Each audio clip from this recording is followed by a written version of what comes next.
Welcome, dear listener, to another quiet evening with deep sleep stories. I'm Tim, and I'm grateful you've joined me tonight. This is a space where you can rest, where the day can gently fade, and where stories unfold like dreams. Tonight, we'll wander slowly into a tale that has been whispered across centuries. A story of enchantment, patience, and love. It is the story of Sleeping Beauty. We will move through it gently, letting each moment arrive like a soft breath. So before we begin, take a moment to settle in. Find a comfortable position. Let your shoulders ease. Let your jaw soften. And allow your body to rest exactly as it is. There is no need to change anything. No need to hurry. Just notice your breathing, the inhale and the long, slow exhale. Let each exhale carry away the weight of the day, like mist dissolving into the night air.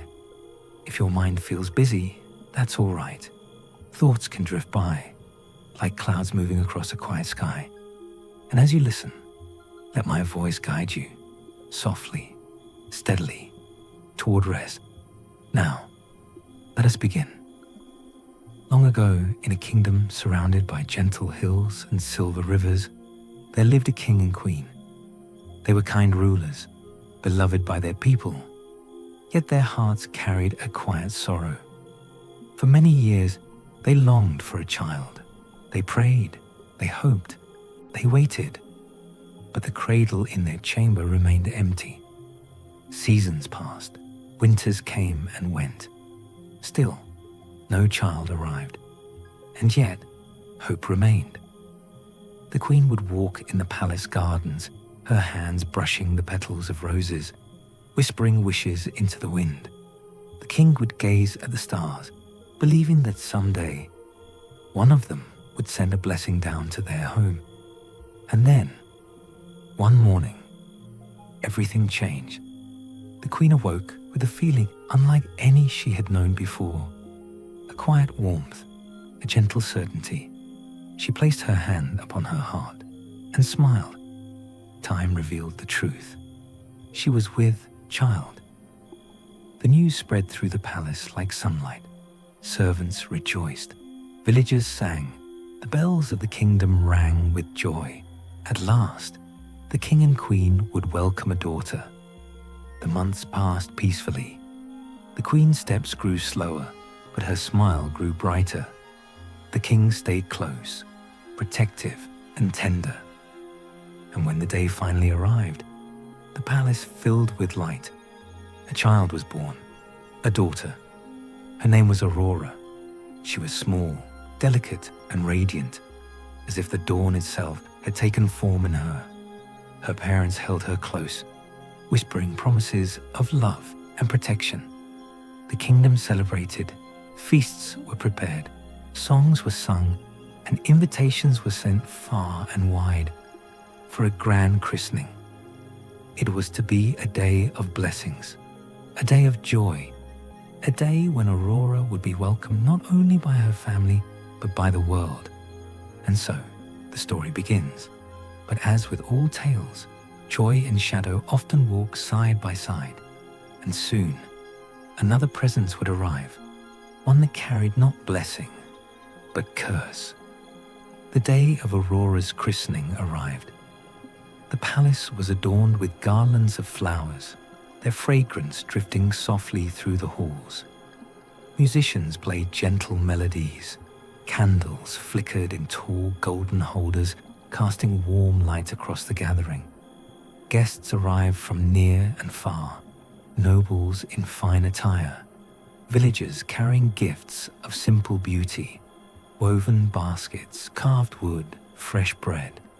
All came to honor the child who had brought joy to the kingdom.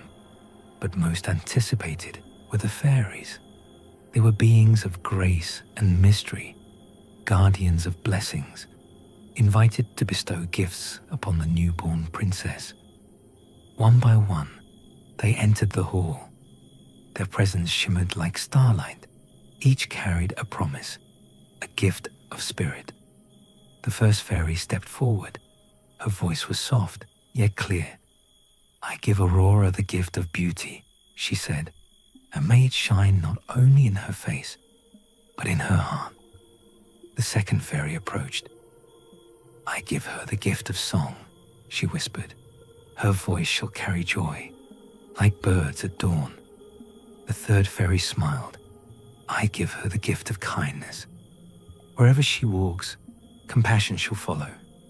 And so it continued, each fairy offering something precious: grace, wisdom, gentleness, hope. The hall glowed with blessings. The king and queen held their daughter close, their eyes shining with gratitude. But then the air shifted. A chill crept through the room. The candles flickered. The music faltered. From the shadows, another figure appeared. Tall, dark, uninvited.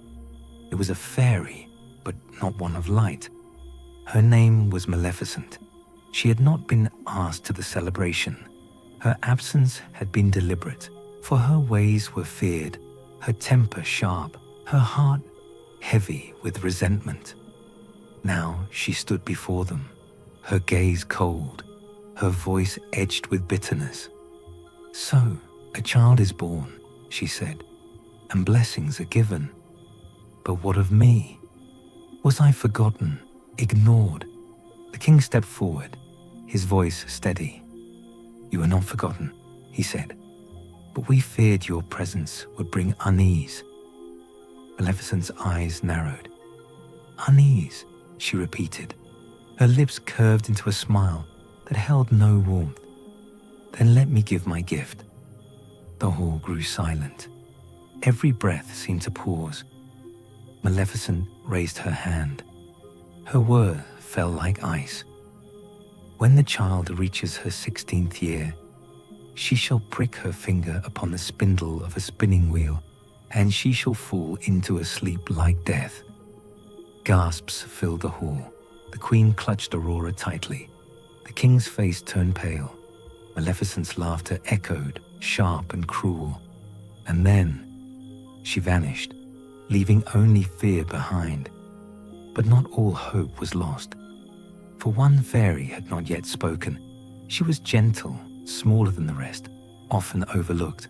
Her name was Flora. She stepped forward, her voice trembling but resolute.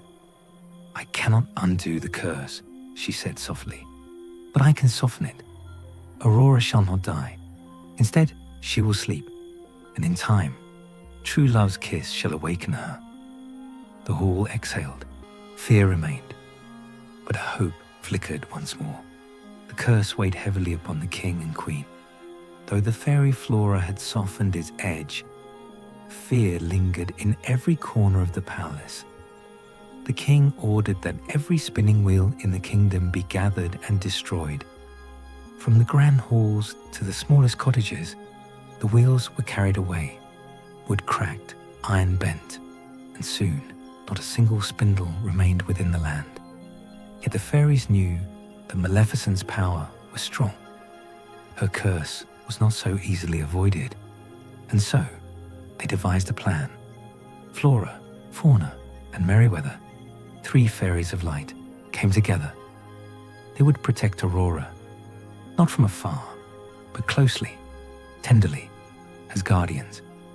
They approached the king and queen with their idea. Aurora would be taken from the palace, hidden in a quiet cottage deep within the forest. There, she would grow in safety, unknown to Maleficent, shielded from danger. The king hesitated. His heart ached at the thought of parting from his daughter, but he knew it was the only way. And so, with tears in their eyes, the king and queen entrusted Aurora to the fairies. The cottage was small, nestled among tall trees and wildflowers. Its roof was thatched, its walls simple, but within warmth glowed. The fairies disguised themselves as ordinary women. They dressed plainly, they spoke softly, and they raised Aurora as if she were their own. They called her Briar Rose, a name that belonged to the forest, gentle and hidden. Aurora grew surrounded by nature. She learned the songs of birds. She watched deer move gracefully through the woods. She gathered berries, wild herbs, and blossoms. Her laughter was light, her steps were gentle, and though she did not know her true name, her spirit carried the grace of a princess. The fairies loved her dearly. They taught her kindness, they taught her patience, they taught her to see beauty in simple things. But they also carried worry. Each year brought Aurora closer to her 16th birthday. Each day carried the shadow of Maleficent's curse. And though the fairies tried to hide their concern, Aurora sometimes noticed. She would ask, "Why do you look so serious?" And they would smile, brushing her hair gently, saying, "It is nothing, dear, nothing at all." But in their hearts, they knew the truth. The day was approaching. The curse was waiting. Still, Aurora's life in the forest was peaceful. She grew tall, graceful, and kind. Her voice carried like a songbird's. Her smile warmed even the coldest mornings.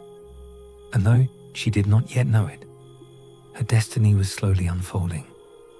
Aurora's days in the forest unfolded like gentle dreams. She rose with the sun, her hair catching the morning light. She wandered among the trees, listening to the rustle of leaves, the songs of birds, the hum of bees drifting from flower to flower. The fairies watched her with quiet pride. She was graceful, kind, and filled with wonder. Yet beneath their smiles, they carried the weight of the secret they had kept for so long. Aurora did not know she was a princess. She did not know of the palace, the king, or the queen. She did not know of the curse that lingered like a shadow over her life. But sometimes, she sensed something, a feeling that her story was larger than the cottage walls, a whisper that her path stretched beyond the forest. One morning, Aurora walked farther than usual. The air was cool, the sky pale with dawn. She carried a basket, gathering wildflowers to weave into garlands. As she moved through the trees, she began to hum. Her voice rose softly, like a bird greeting the day. The melody carried through the forest, gentle and pure. And then, another sound joined hers, a voice, warm, steady, unfamiliar. Aurora paused. She turned, her eyes searching the trees. There, not far away, stood a young man. He was tall, with kind eyes, and a presence that seemed both strong and gentle.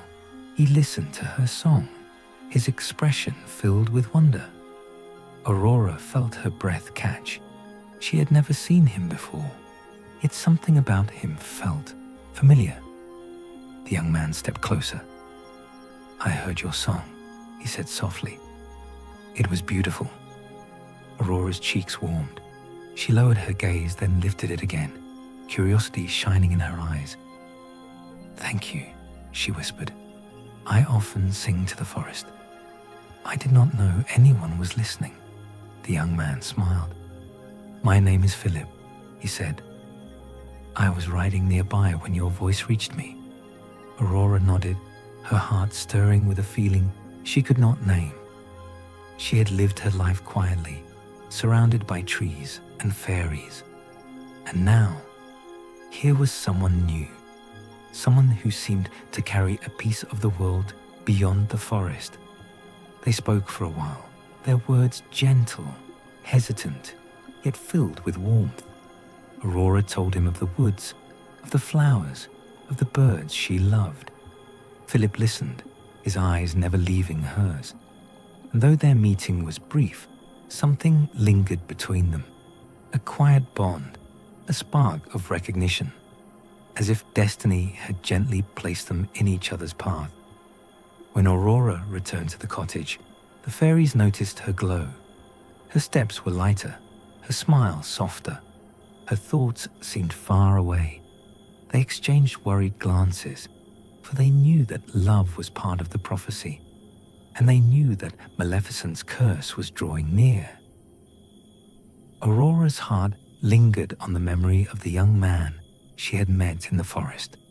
His voice, his smile, the way he had listened. It all felt like a dream she could not forget. She moved through her days with a quiet glow. Her songs carried a new warmth. Her steps seemed lighter.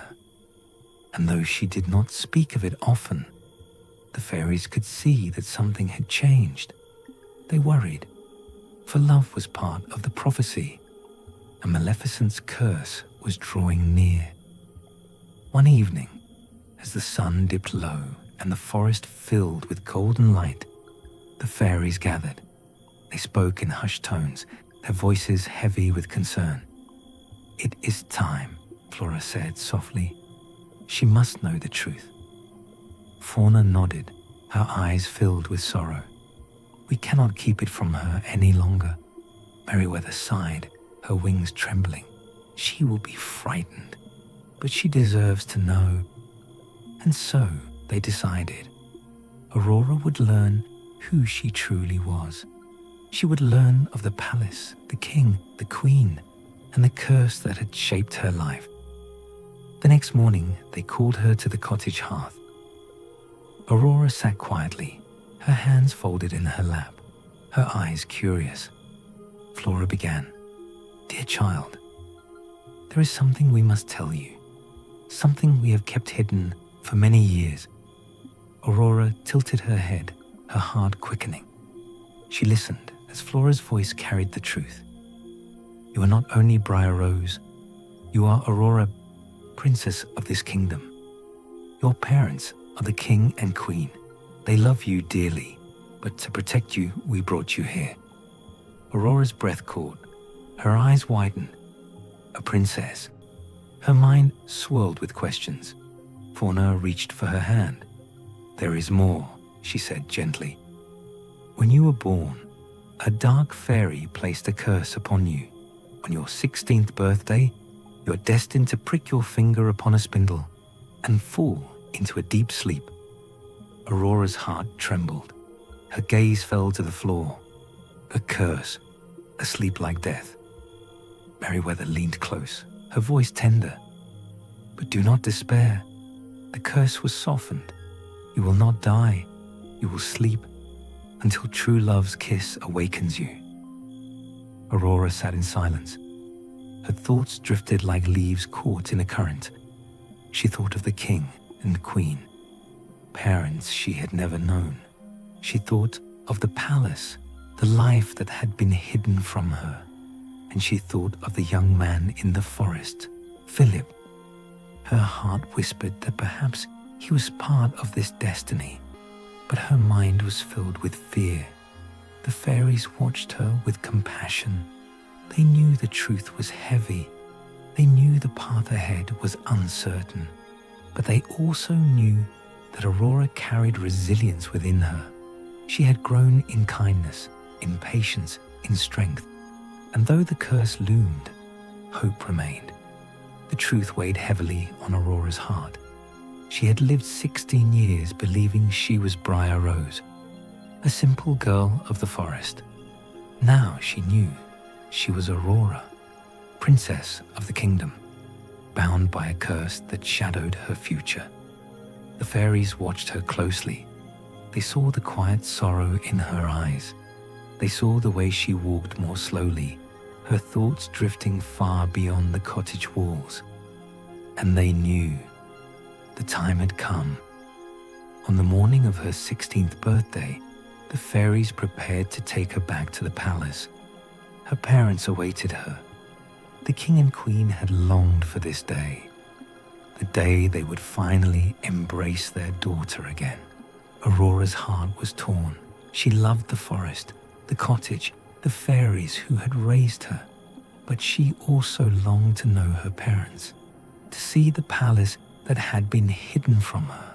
And so, with gentle steps, she followed the fairies, through winding paths, past tall trees, toward the life that awaited her.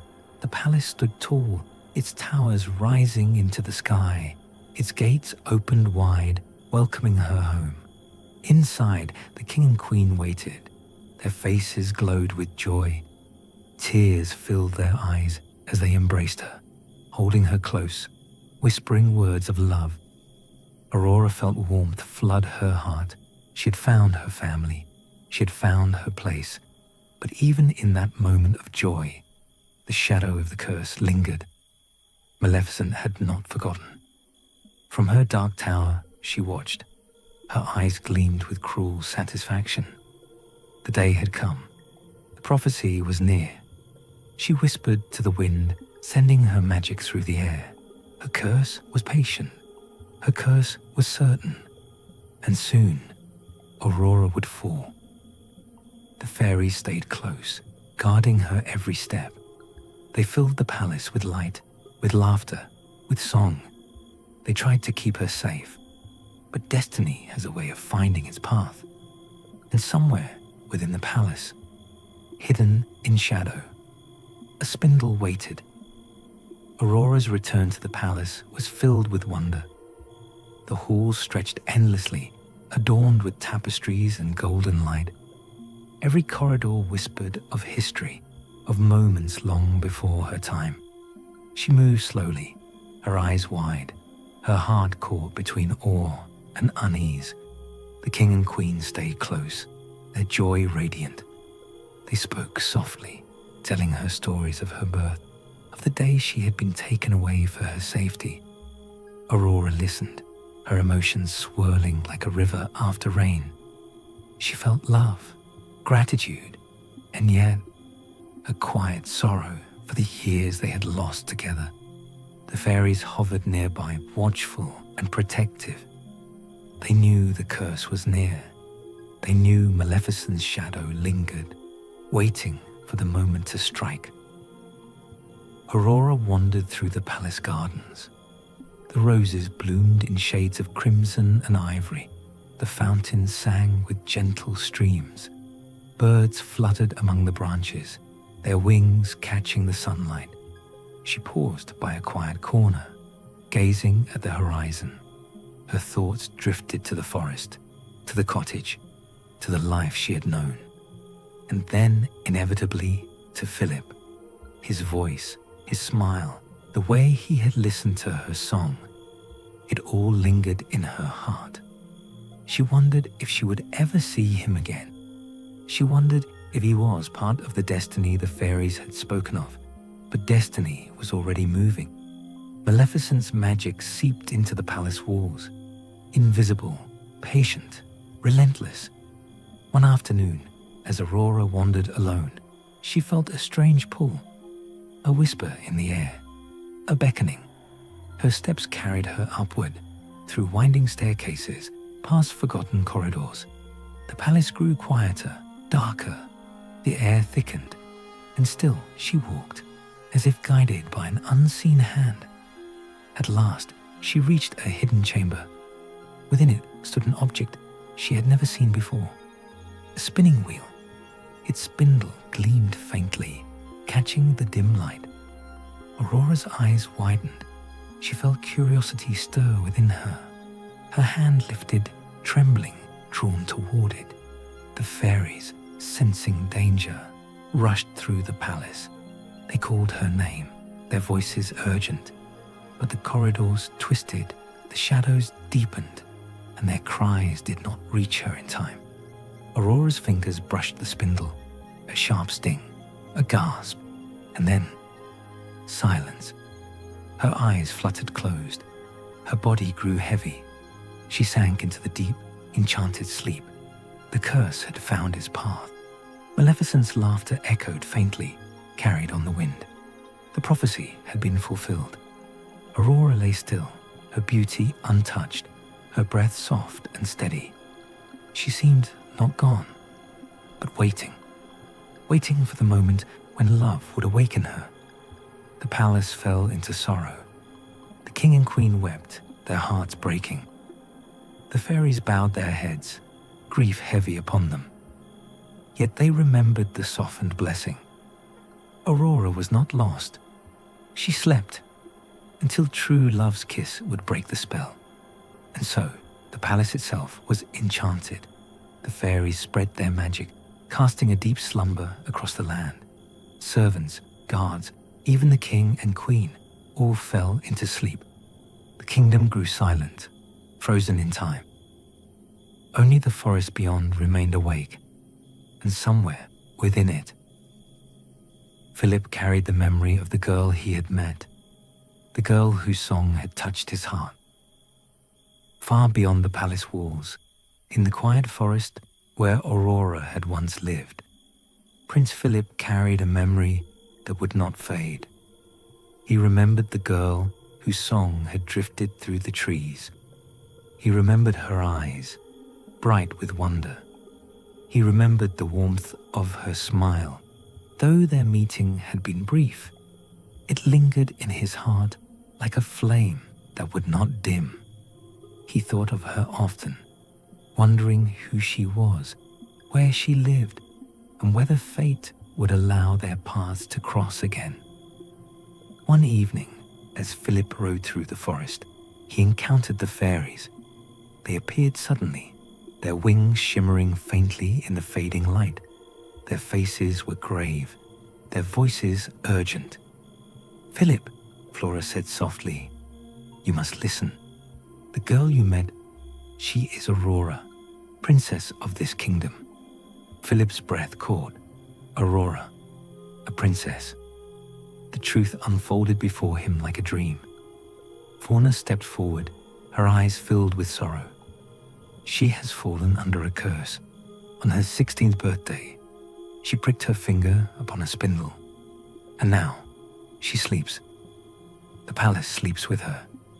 The kingdom lies silent. Philip's heart trembled. He thought of her gentle voice, her radiant presence. And now, she was lost to sleep, bound by Maleficent's dark magic. Merryweather's voice was steady, though her wings quivered. "There is hope. The curse can be broken. True love's kiss will awaken her. And we believe you are the one destined to give it." Philip's resolve grew firm. He would not let darkness claim her. He would not let the curse remain unbroken. He would find her. He would reach the palace. He would awaken Aurora. But the path was not simple. Maleficent had foreseen this. Her magic had spread across the land, weaving thorns and shadows around the palace.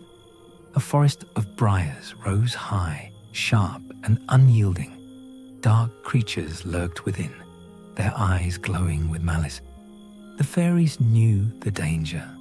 They looked at Philip with both hope and fear. "You must be brave," Flora whispered. "The way will be hard. Maleficent will try to stop you, but love is stronger than her curse." Philip nodded. His heart was steady, his spirit unshaken. He would face whatever lay ahead. That night, as the stars shimmered above, Philip prepared for his journey. He polished his sword, its blade gleaming faintly in the moonlight. He tightened the straps of his armor. He whispered a silent vow. "I will find her. I will awaken her. I will not fail." The fairies blessed him with gifts of light, a shield to guard against darkness, a sword to pierce through shadow, and courage to carry him forward. And so Philip set forth, into the forest of thorns, into the realm of danger, toward the palace where Aurora lay in enchanted sleep. The path was long, the night was deep, but love guided his steps, and destiny awaited. Prince Philip rode steadily toward the palace, guided by the fairies' light. The forest grew darker as he approached, its branches twisting, its shadows deepening. The air was heavy, filled with the scent of damp earth and something more, something sharp, unnatural. Before him rose a wall of thorns, tall, thick and endless, their branches tangled together, their tips sharp as blades. They pulsed faintly, as if alive, as if breathing with Maleficent's magic. Philip paused, his horse stamping nervously. The fairies hovered nearby, their wings trembling. "This is her doing," Flora whispered. "She has surrounded the palace with briars, hoping to keep you away." Philip's jaw tightened. He lifted his sword, its blade gleaming with the fairy's blessing. "I will not turn back," he said softly. "I will reach her." He urged his horse forward. The thorns clawed at him, tearing at his armor, reaching for his skin. But his sword struck true, slicing through the briars. Each cut released a hiss, a whisper of dark magic dissolving into the air. Step by step, he pressed on. The thorns grew thicker, sharper, more relentless. Yet Philip's resolve did not falter. He thought of Aurora, her voice, her smile, the way she had looked at him in the forest. Love carried him forward. Love gave him strength. The fairies flew ahead, casting bursts of light to guide his path. Their magic shielded him from the worst of the briars, though the struggle remained fierce. At last, Philip broke through the final wall of thorns. The palace loomed before him, silent and still. Its towers rose high, its gates heavy with enchantment. The air was thick with sleep. No voices, no movement, only silence. But Maleficent was waiting.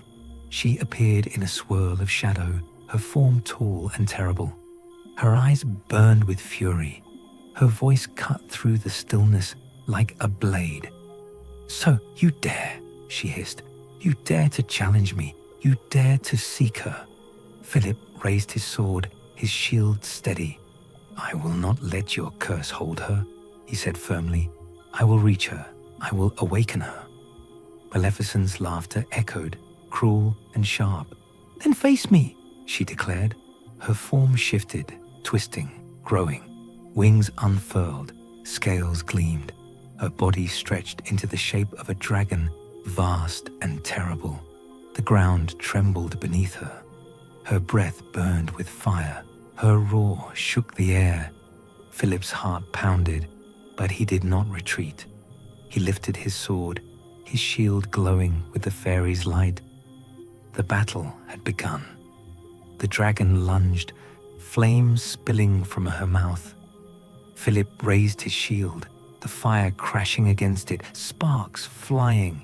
He struck with his sword, the blade slicing through scales, each blow ringing with courage. The fairies darted around him, their magic weaving protection, their voices urging him on. "Be strong, Philip. Love will guide you. Do not falter." The battle raged, fire and steel clashing, shadow and light colliding.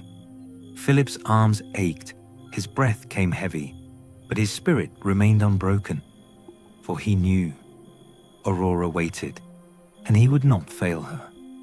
The battle between Prince Philip and Maleficent raged like a storm. Her dragon form towered above him, wings stretching wide, scales glistening with dark fire.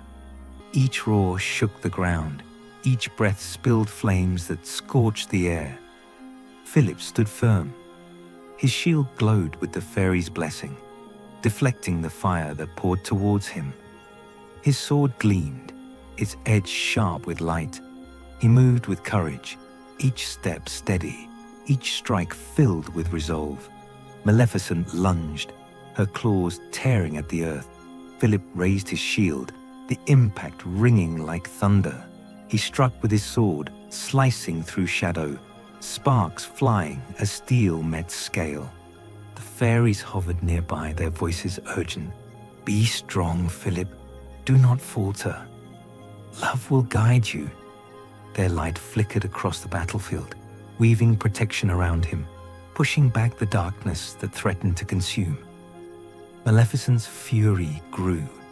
Her eyes blazed, her tail lashed, her wings beat with terrible force. She rose high, her shadow stretching across the palace walls. Then, with a roar, she unleashed a torrent of fire. Philip braced himself. The flames crashed against his shield, heat searing, light blazing. He staggered, but did not fall. His heart held firm. He thought of Aurora, her gentle voice, her radiant smile, the way she had looked at him in the forest. He would not fail her. The fairies gathered their strength. They whispered ancient words, their magic flowing into Philip's sword.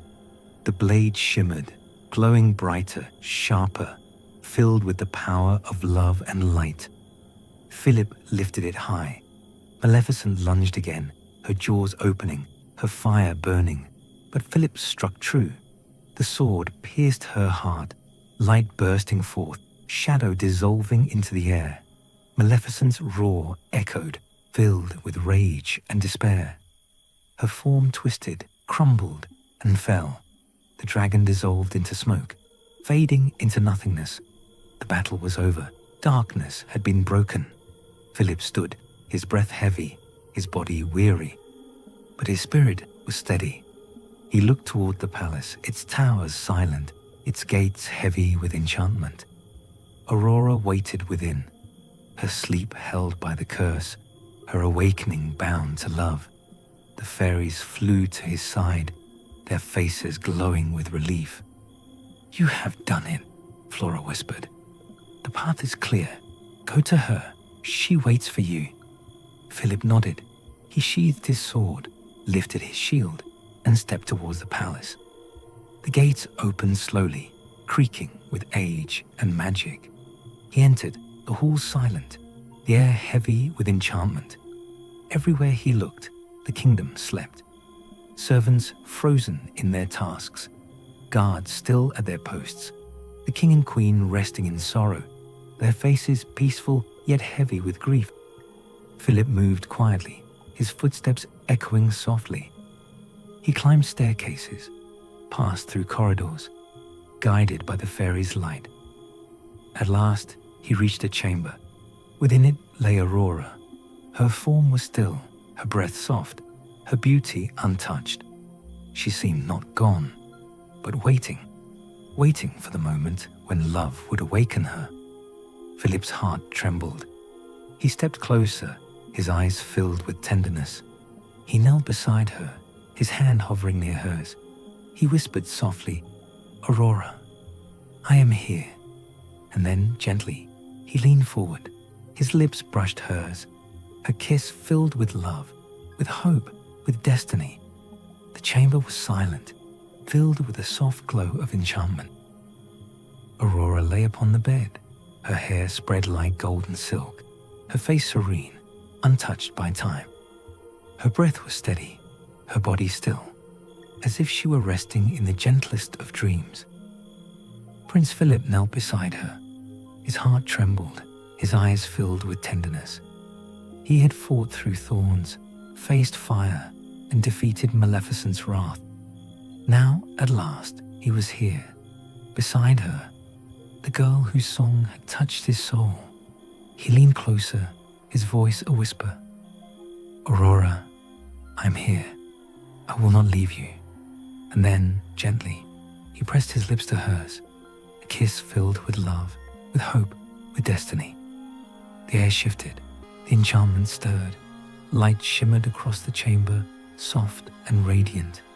Aurora's fingers twitched, her eyes fluttered, her breath deepened. Slowly, she opened her eyes. The spell was broken. She gazed at Philip, her vision clearing, her heart recognizing him. Her lips curved into a gentle smile. "You," she whispered. Her voice was soft, filled with wonder. "You came." Philip's hand found hers, warm and steady. "I promised I would," he said, "and I will never leave you." Beyond the chamber, the palace stirred. The enchantment dissolved, drifting away like mist in sunlight.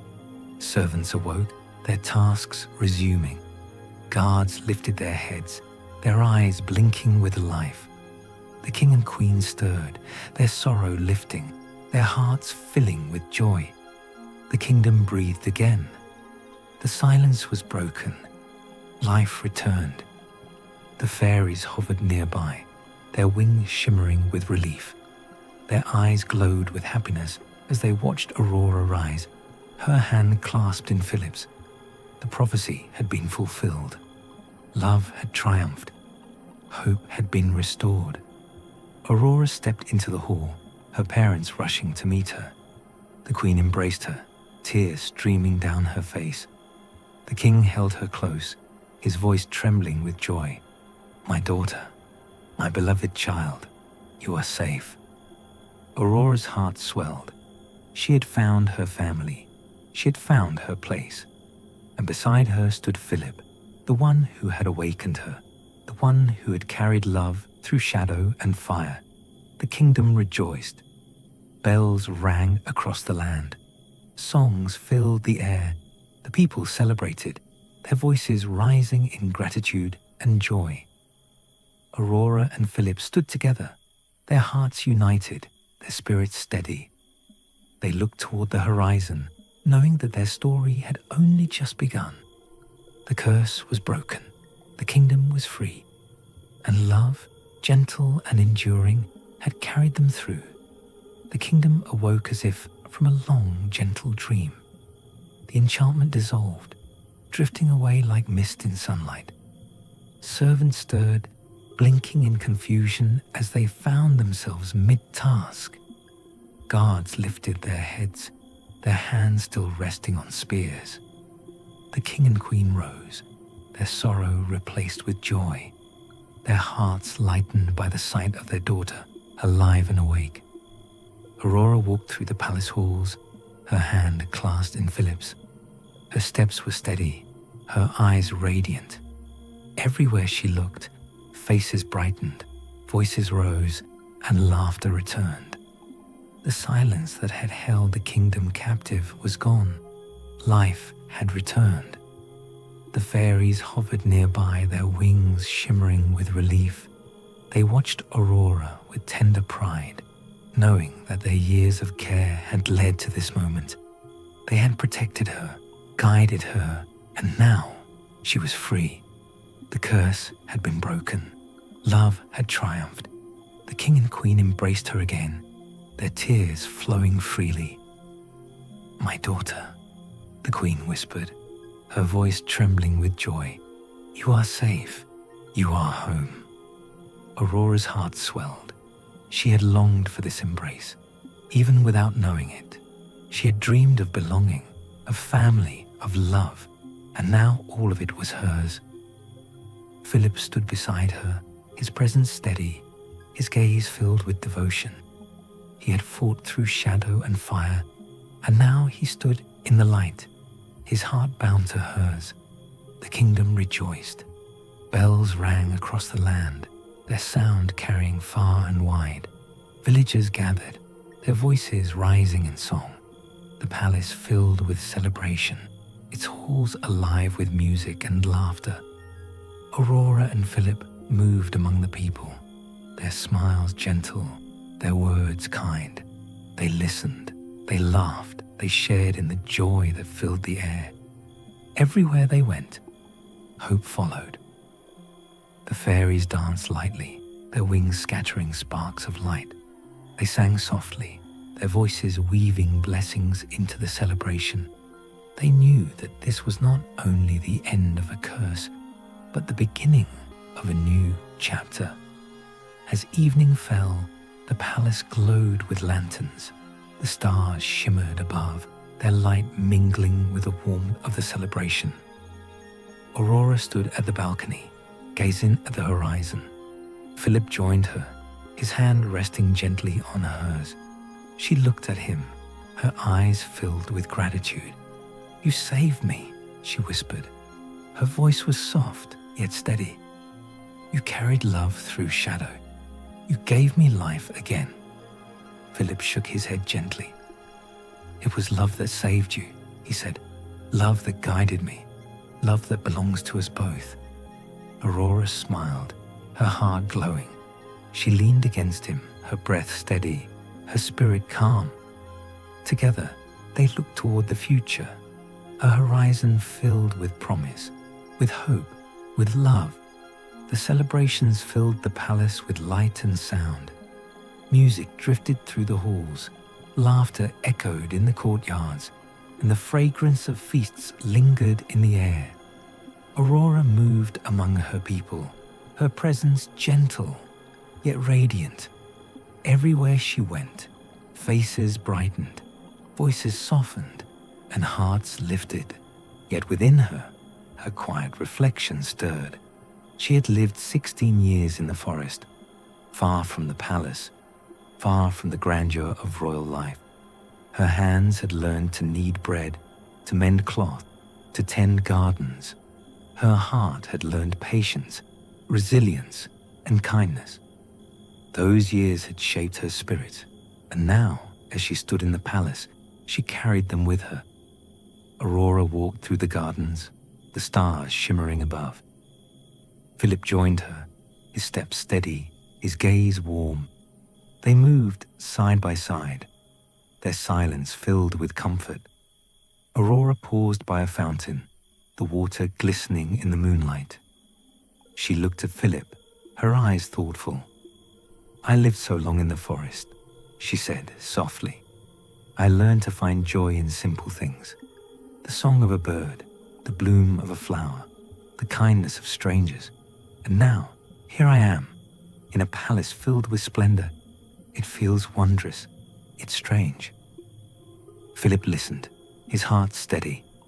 He reached for her hand, his voice gentle. "Those years gave you strength. They gave you wisdom. They made you who you are. And that is why you are loved, not only for your beauty, but for your spirit." Aurora smiled, her heart glowing. She leaned against him, her breath calm, her spirit at peace.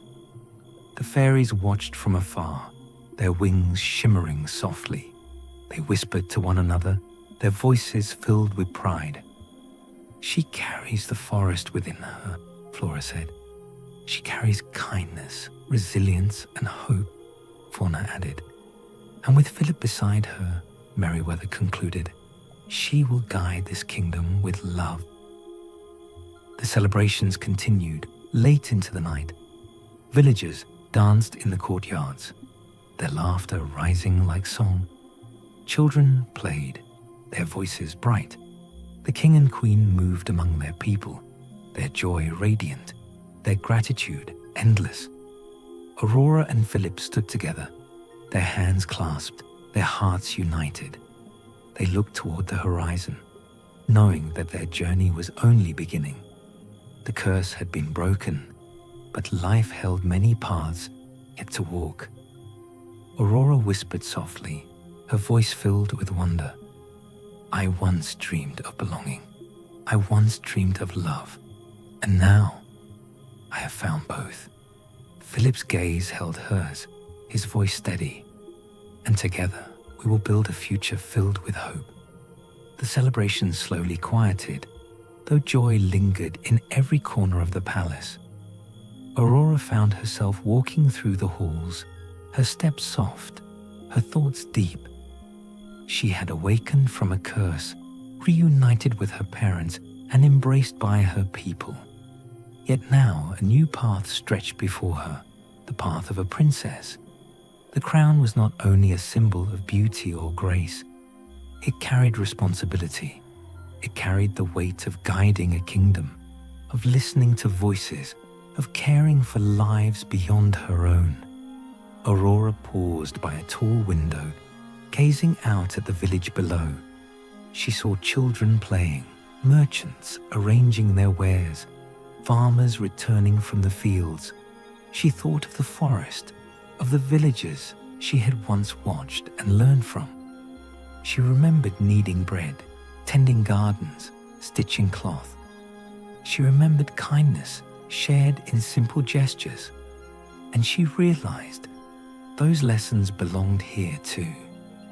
The king and queen approached her, their faces warm yet thoughtful.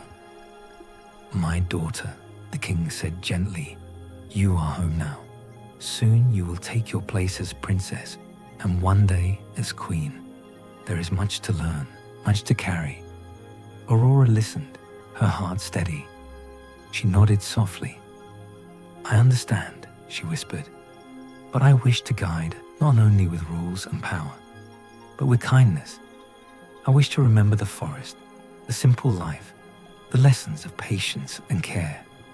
The queen smiled, her eyes glistening. "You will bring balance," she said. "You will bring love to the crown." Philip joined them, his presence steady, his gaze filled with devotion. He looked at Aurora, his voice calm. "You are strong because of where you came from. You carry both the forest and the palace within you. That is what will make you a true leader." Aurora's heart glowed. She felt the truth in his words. She had lived simply, and now she would live royally. But both paths were part of her. Both would guide her. The fairies hovered nearby, their wings shimmering softly. They whispered to one another, their voices filled with pride. "She will rule with kindness," Flora said. "She will rule with wisdom," Fauna added. "And with love," Meriwether concluded. "She will bring peace to the kingdom." That evening, Aurora sat with her parents in the great hall. They spoke of the kingdom, of its people, of its needs. Aurora listened carefully, her mind weaving the lessons of the forest with the duties of the crown. She spoke softly, yet her words carried weight. She spoke of compassion, of patience, of hope. The king and queen exchanged glances, their hearts filled with pride. They saw not only their daughter, but their future. Aurora rose, her spirit calm, her gaze steady. She looked toward the horizon, knowing that her journey was only beginning. The curse had been broken. The kingdom was free. And now, she would carry the crown with love. Aurora's days in the palace began to take on a new rhythm. She woke each morning to the sound of bells ringing softly across the kingdom, their tones carrying peace instead of silence. Her steps carried her not only through the grand halls, but beyond the palace gates, into the village where her people lived and worked. The villagers greeted her with awe at first, bowing deeply, their voices trembling with respect. But Aurora's smile was gentle, her words kind. She spoke to them not as a distant princess, but as one who understood their lives. She asked about their families, their gardens, their work. She listened with patience, her eyes warm, her presence steady. She remembered the forest, the cottage, the lessons she had learned in simplicity. She remembered kneading bread, tending soil, stitching cloth. And now, as she walked among her people, she carried those lessons with her. She understood the weight of daily tasks, the quiet resilience of ordinary lives. And because of that, her people felt close to her. They saw not only a princess, but a friend. Aurora visited the baker, watching as he shaped dough with practiced hands. She spoke with the seamstress, admiring the careful stitches that held garments together. She walked through the market, her eyes bright as she saw baskets of fruit, jars of honey, bundles of herbs. Everywhere she went, she listened, she learned, she shared in the rhythm of life. Philip often accompanied her, his presence steady, his gaze filled with admiration. He watched as Aurora spoke with her people, her kindness flowing like sunlight. He saw how they responded, their faces softening, their voices brightening, their hearts opening. And he knew that she carried something rare, the ability to lead with love. The fairies hovered nearby, their wings shimmering softly. They whispered to one another, their voices filled with pride. "She has not forgotten the forest," Flora said. "She has not forgotten kindness," Fauna added. "And with Philip beside her," Meriwether concluded, "she will guide this kingdom with hope." One evening, Aurora sat with her parents in the great hall. She spoke of the people she had met, the stories she had heard, the lessons she had learned. Her voice was soft, yet steady. Her words carried weight. She spoke of compassion, of patience, of the importance of listening. The king and queen exchanged glances, their hearts filled with pride. They saw not only their daughter, but their future. They saw a princess who would rule not with distance, but with closeness, not with fear, but with love. Aurora rose, her spirit calm, her gaze steady. She looked toward the horizon, knowing that her journey was only beginning. The curse had been broken, the kingdom was free, and now she would carry the crown with kindness, with wisdom, with hope. Aurora's days in the palace grew fuller, shaped by the rhythm of responsibility. The celebrations had ended, the songs had quieted, and now the kingdom looked to her not only as their princess, but as their guide. She rose each morning with the sun, her heart steady, her spirit calm. She walked through the halls, listening to advisors, hearing reports of trade, of harvests, of disputes among villagers. She sat beside her parents, learning the weight of decisions, the balance of justice and mercy. At first, the tasks felt heavy. The voices of advisors pressed upon her, their words filled with numbers, laws, and expectations. Aurora listened carefully, but her thoughts often drifted to the forest, to the simplicity of life, to the lessons of patience and kindness. She wondered how those lessons could live within the palace walls. One afternoon, Aurora joined her father in council. The advisors spoke of taxes, of merchants, of disputes between villages. Their voices rose sharp and insistent. Aurora sat quietly, her hands folded, her gaze steady. When the room grew tense, she spoke softly. Her words were gentle, yet they carried weight. "Have we listened to the people themselves?" she asked. "Have we heard their voices, their needs, their fears?" The room fell silent. The advisors exchanged glances. The king looked at her, his eyes thoughtful. Aurora continued, her voice calm. "In the forest, I learned that every voice matters. The baker, the seamstress, the farmer. Each carries wisdom. If we listen, we will find balance. If we care, we will find peace." Her words lingered, weaving through the chamber like light. The advisors bowed their heads, their voices softening. The king smiled, pride glowing in his eyes. She spoke with her parents, her voice calm yet filled with hope. "Let us hold a festival," she said, "not only for the palace, but for the villages, for the people.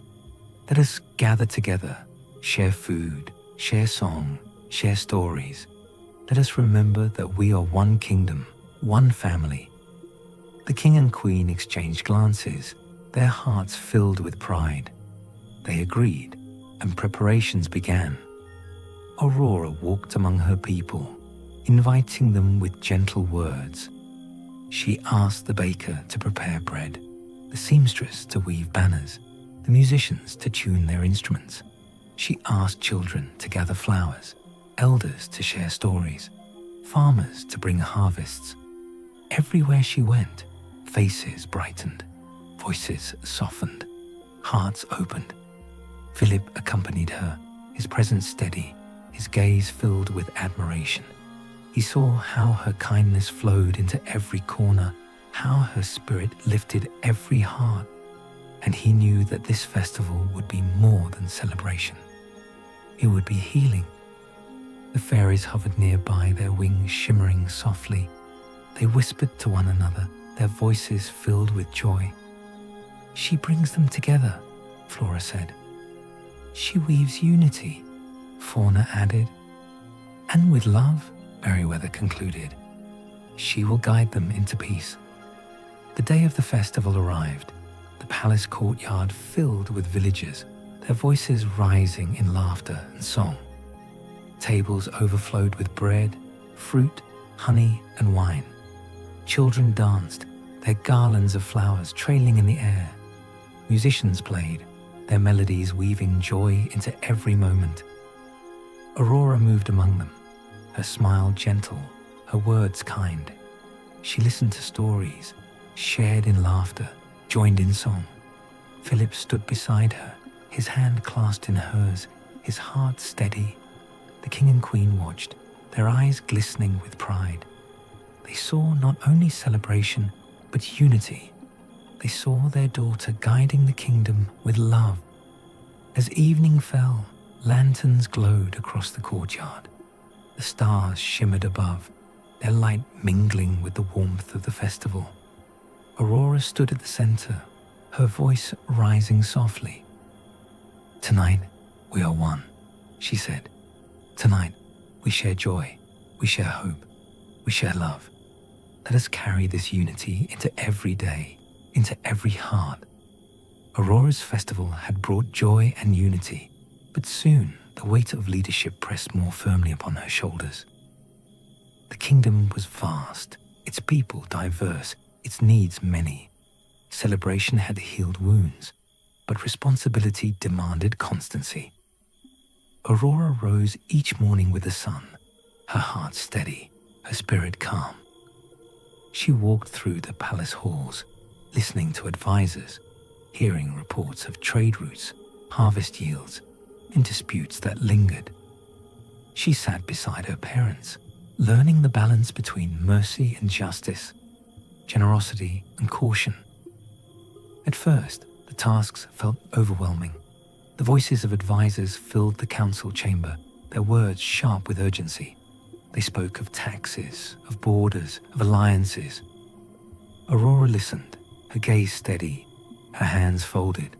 She remembered the forest, the lessons of patience, of listening, of kindness, and she wondered how those lessons could live within the crown. One day, a messenger arrived with troubling news. A distant village had suffered a poor harvest. Its people were hungry, its children weary, its elders weak. The advisors urged restraint. "Our stores must be guarded," they said. "We cannot give too freely, lest the palace itself suffer." Aurora's heart trembled. She remembered the forest, where neighbors shared bread, where kindness was survival. She spoke softly, yet her words carried weight. "If we guard our stores while our people starve, what kind of kingdom do we build? If we share, we build trust. If we care, we build strength." Her words lingered, weaving through the chamber like light. The king and queen exchanged glances, their hearts filled with pride. The advisors bowed their heads, their voices softening. And so, Aurora decreed that food would be sent to the village, that kindness would guide the crown. Philip watched her, his gaze filled with admiration. He saw how she carried compassion into the weight of leadership. He saw how her spirit transformed fear into hope, and he knew that her strength was not only in beauty, but in wisdom. The fairies hovered nearby, their wings shimmering softly. They whispered to one another, their voices filled with pride. "She rules with love," Flora said. "She listens with patience," Fauna added. "And with hope," Meriwether concluded. "She will guide this kingdom into peace." Aurora's days continued in this way. She balanced joy with responsibility, celebration with duty. She walked among her people, listening to their stories. She sat in council, guiding with compassion. She carried the lessons of the forest into the palace, weaving them into the crown. At night, she stood at the balcony, gazing at the stars. Philip joined her, his hand resting gently on hers. She whispered softly, her voice filled with wonder. "The curse is gone, but challenges remain. Yet I believe, with love, we can face them all." Philip's gaze held hers, his voice steady. and together we will. Aurora's wisdom had healed quarrels within her kingdom, and her festival had woven unity among her people. But now her gaze turned outward. Beyond the borders of her land lay neighboring kingdoms, each with their own joys, sorrows, and struggles. Aurora knew that peace within her walls was not enough. True harmony required bonds beyond them. She spoke with her parents, her voice calm yet filled with vision. "Our kingdom is strong," she said softly. "But strength is not only in walls and towers. It is in friendship, in trust, in compassion. Let us reach out to our neighbors. Let us build bridges, not barriers." The king and queen listened, their hearts filled with pride. They agreed, and preparations began. Aurora traveled with Philip to the borders of neighboring lands. She carried no armies, no weapons, only kindness and hope. Her presence was gentle, her words steady. She spoke with rulers, with villagers, with merchants. She listened to their stories, their fears, their dreams. In one kingdom, she found farmers struggling with drought. She offered aid, sending water from her rivers, food from her harvests. In another, she found merchants burdened by taxes. She proposed fair trade, opening paths of prosperity. In yet another, she found children longing for joy. She invited them to her festival, weaving laughter across borders.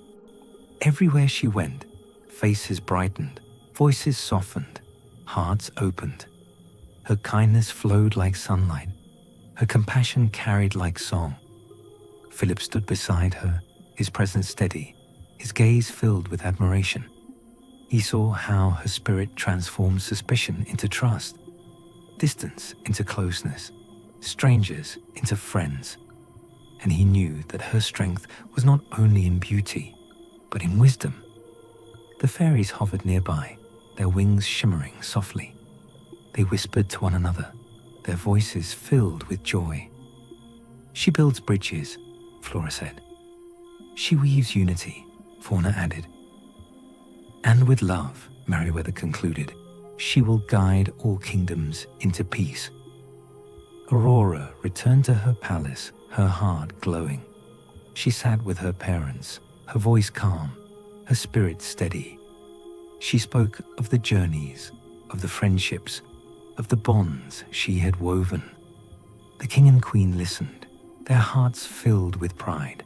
They saw not only their daughter, but their future. Aurora stood at the balcony, gazing at the horizon.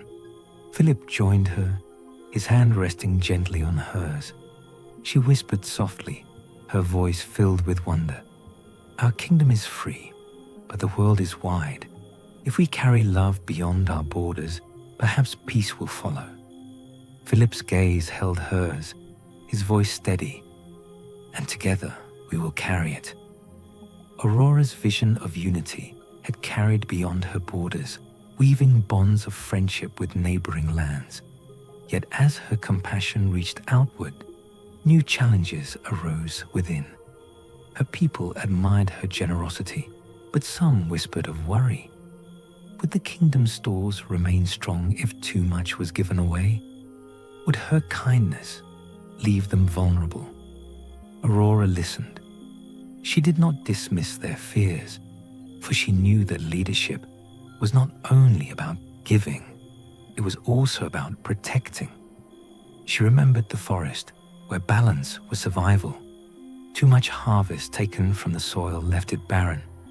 Too little kindness left hearts cold. Balance was the lesson, and now balance was her task. One morning, Aurora sat in council. Her advisors spoke of trade agreements, of gifts sent to neighboring lands, of aid offered to villages in need. Their voices rose with concern. "Our generosity is noble," one said, "but our stores grow thin. We must guard our strength, lest we falter." Aurora's gaze was steady, her voice calm. "I hear your fears," she said softly, "and I understand. But strength is not only in what we keep, it is in what we share. Yet I agree. We must find balance. We must give wisely, protect carefully, and ensure that kindness does not weaken us. Her words lingered, weaving through the chamber like light. The advisors bowed their heads, their voices softening.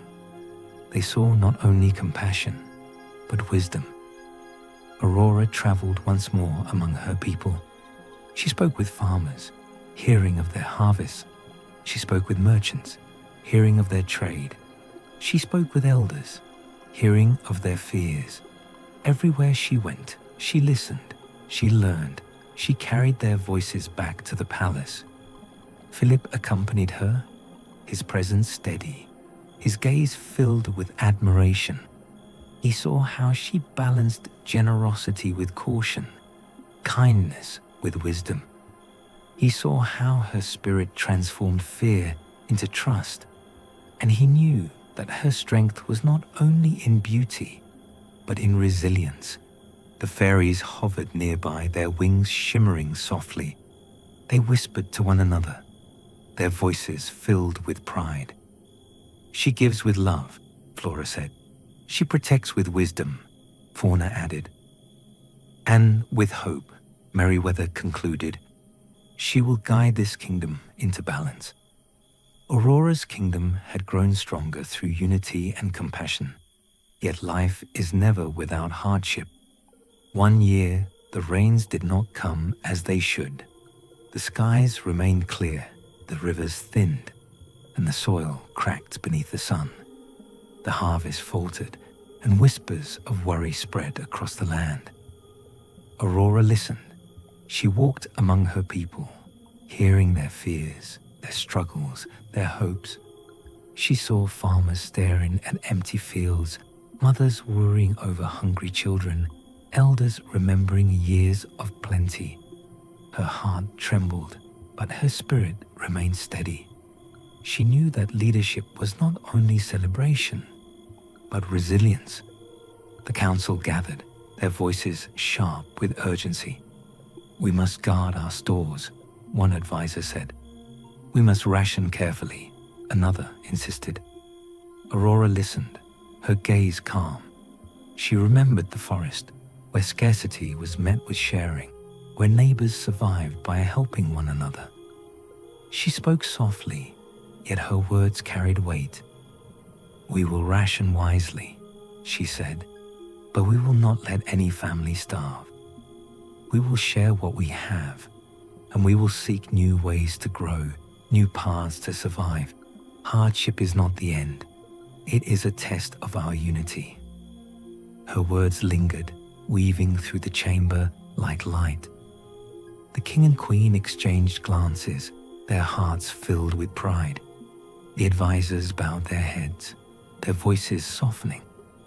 Aurora traveled to the villages, her presence gentle, her words kind. She encouraged farmers to plant hardier crops, to share water, to work together. She asked merchants to carry supplies from distant lands, opening paths of trade. She asked her people to care for one another, to share bread, to share hope. Philip accompanied her, his presence steady, his gaze filled with admiration. He saw how her spirit transformed fear into courage, despair into resilience. He saw how her kindness lifted weary hearts, how her wisdom guided weary hands. The fairies hovered nearby, their wings shimmering softly. They whispered to one another, their voices filled with pride. She faces hardship with love, Flora said. She carries resilience, Fauna added. And with hope, Merryweather concluded. She will guide them through. The months passed, the rains returned, the soil softened, the harvest grew. The kingdom breathed again, its strength renewed, its unity deepened. Aurora stood at the balcony, gazing at the horizon. Philip joined her, his hand resting gently on hers. She whispered softly, her voice filled with wonder. Hardship tested us, but love carried us through. We are stronger now, not because we avoided struggle, but because we faced it together. Philip's gaze held hers, his voice steady, and together, we always will. The drought had passed, the rains had returned, and the kingdom breathed again. Aurora stood at the balcony, gazing at the fields that now shimmered with green. She remembered the hardship, the hunger, the worry etched into her people's faces, and she remembered how they had endured, not alone, but together. Resilience had carried them through. Gratitude now filled their hearts. Aurora knew these lessons must not be forgotten. They must be woven into the traditions of the kingdom, so that future generations would remember the strength of unity. She spoke with her parents, her voice calm yet filled with vision. "We faced hardship," she said softly, "but we endured because we shared, because we cared, because we hoped. Let us honor this resilience. Let us create a tradition of gratitude so that our people will always remember that love carried us through." The king and queen listened, their hearts filled with pride. They agreed, and preparations began. Aurora walked among her people, inviting them with gentle words. She asked farmers to bring seeds, bakers to bring bread, children to bring flowers. She asked elders to share stories of endurance, musicians to weave songs of hope.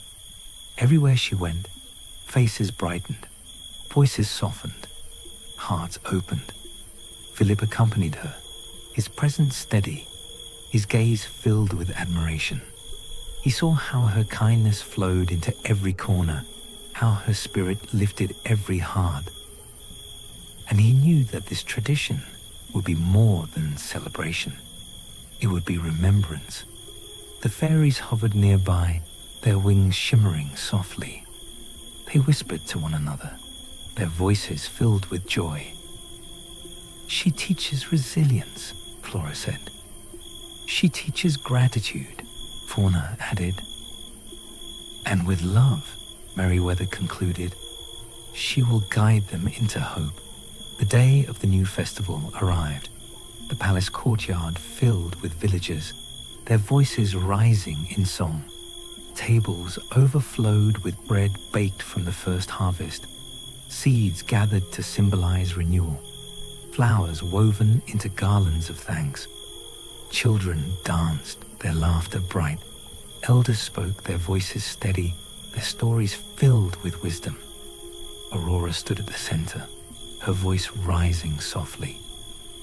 "We faced hardship," she said. "We endured because we shared, because we cared, because we hoped. Let us remember this always. Let us carry gratitude into every day, into every heart." Her words lingered, weaving through the crowd like light. The people bowed their heads, their voices filled with reverence. They knew that Aurora's spirit had given them strength. They knew that love had carried them through. As evening fell, lanterns glowed across the courtyard. The stars shimmered above, their light mingling with the warmth of gratitude. Aurora stood beside Philip, her hand clasped in his, her heart glowing. She whispered softly, her voice filled with wonder. "Resilience gave us strength. Gratitude gives us peace, and love will guide us always." Philip's gaze held hers, his voice steady. "And together, we will carry it." Aurora's new festival of gratitude had filled the kingdom with joy, but she wished for more than a single day of remembrance. She wanted gratitude to live in daily life, to be woven into the rhythm of the kingdom. So she began to shape customs that reminded her people of kindness and hope. She asked that each village plant a tree of gratitude, a living symbol of resilience. Children decorated them with ribbons. Elders told stories beneath their branches, and families gathered to give thanks. The trees grew tall, their roots deep, their branches wide. reminders that unity and love could endure hardship, Aurora also encouraged her people to share bread with neighbors each week. A simple loaf, passed from one family to another, became a gesture of kindness. It reminded them that survival was not only about harvests, but about hearts. Philip often accompanied her as she visited these villages. He saw how her customs lifted spirits, how her presence brought peace. He admired her vision not only to rule, but to nurture. The fairies hovered nearby, their wings shimmering softly. They whispered to one another, their voices filled with joy. "She teaches gratitude," Flora said.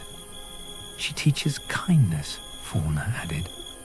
"And with hope," Merryweather concluded. "She will guide them always." Aurora's parents watched with pride. They saw their daughter not only as a princess, but as a leader who carried wisdom from the forest into the palace. They saw her weaving traditions that would endure for generations. Aurora stood at the balcony one evening, gazing at the horizon. Philip joined her, his hand resting gently on hers. She whispered softly, her voice filled with wonder. "Gratitude is not only memory. It is life, it is love, and it will guide us always." Philip's gaze held hers, his voice steady, and together we will carry it. Years passed, and Aurora's kingdom flourished.